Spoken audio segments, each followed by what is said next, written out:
नमस्कार सगळ्यांना. तर आज ना जुईने मला प्रवाहाच्या विरुद्ध कसं जायचं ते शिकवलं. तुम्हालाही शिकायचं असेल ना, व्हिडिओ शेवटपर्यंत नक्की बघा.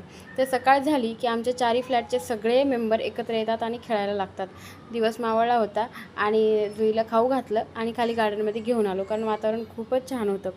पण सगळी मुलं घसरगुंडीवरून वरून खाली सरकत होती, पण जुईला खालून वरती जायचं होतं. म्हणजे सगळे काहीतरी वेगळं करतायत. नाही, सगळे सेम करतायत, जुईला वेगळं करायचं होतं काहीतरी. बरं, खालून धरतायत तिला, पकडतायत की पडेल म्हणून, पण ती कोणाचा आधार पण घ्यायला नको म्हणत होती. आणि ती स्वतः पूर्ण घसरगुंडी एकटी चढली. एकदम खालून ती वरपर्यंत गेली आणि सेलिब्रेटसुद्धा केलं. आम्ही सगळे थक्क होऊन बघत होतो. गार्डनमधली सगळी मुलंसुद्धा तिच्याकडेच बघत होती. आणि जुईचे फ्रेंड्स तर तिच्यासोबत असतातच नेहमी.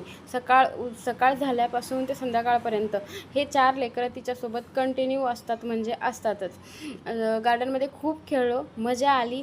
जुईला थोडंसं एन्जॉय करू दिला. पण जुई एवढी आगाव आहे, एका मुलीचा बॉल घेऊन बसली होती आणि तिला देतच नव्हती.